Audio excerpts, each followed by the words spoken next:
next page. Lots and lots of reading on the next page. Okay. F5, so we can Now. Oh, sorry, let's try that.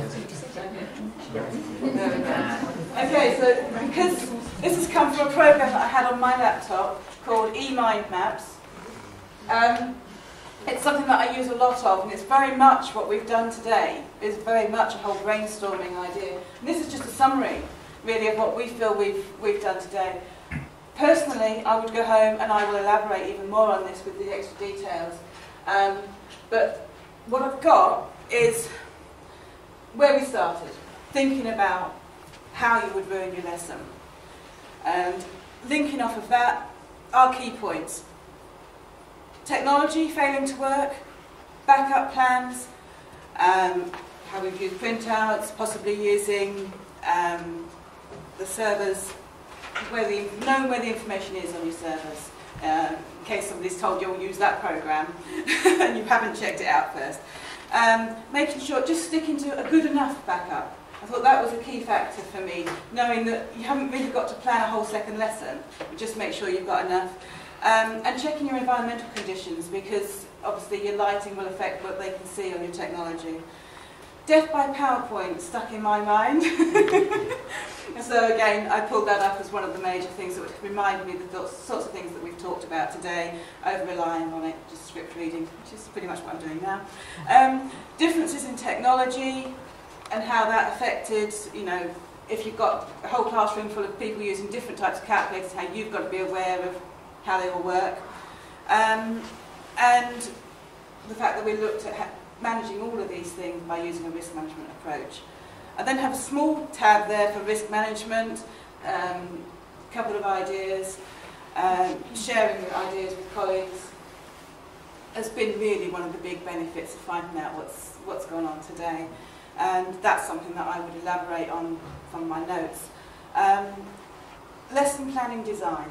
Okay, right. Basically, one of the big problems in lesson planning design is that we had a really bit of a problem. Maths is complicated about what sort of lesson we'd be doing, where it's pitched at. So that took really a bit of our time. But the one thing I found that was actually quite good about this is that it took a long time for us to get started. But once we actually got an idea about how to use this, it was flowing. And this is the great thing about it, is that probably because it took a long time for us to get started, we made some very, very good choices in this plan. For example, we started out, what is to be learned? We put that right in the center, because that's where everything flows about. And at first, we actually started, you can actually see a little bit of mistake here. We started making like lines like this, but then sort of realized, if you start putting lines everywhere in this page, you start getting lost. So we started ourselves, no, we don't really need to do that. For example, over here, support roles. It's off in a corner by itself, because support roles is really attaches to almost everything else that we do here.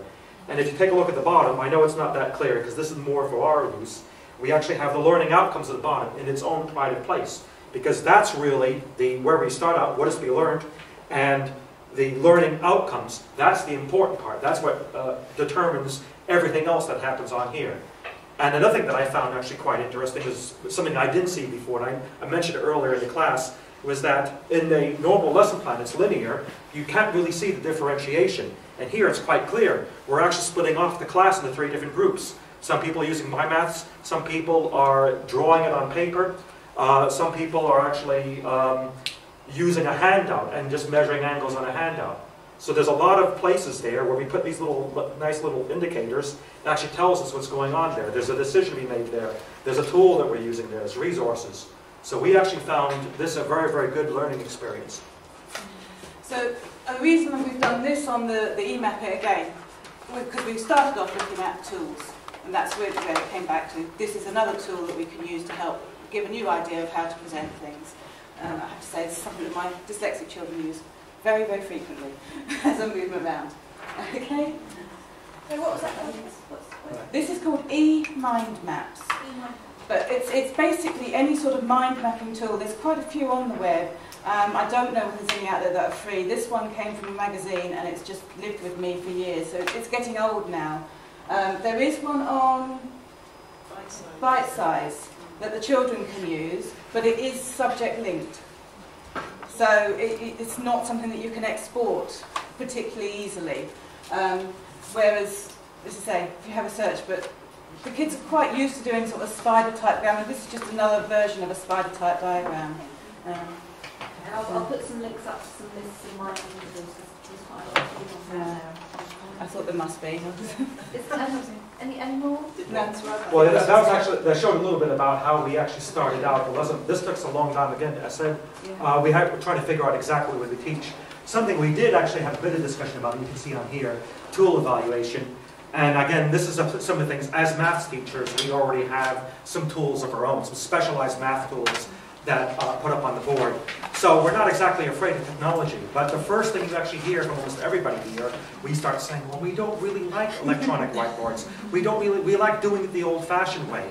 And it's a funny thing, you think the maths teachers would be the ones who champion the technology, but very often it isn't. And so I think, in fact, even the technology we're using here, which is the, what is it now, the wall wisher, I think the reason we went for that is because it was the least worst of the options. Okay, thank you very much.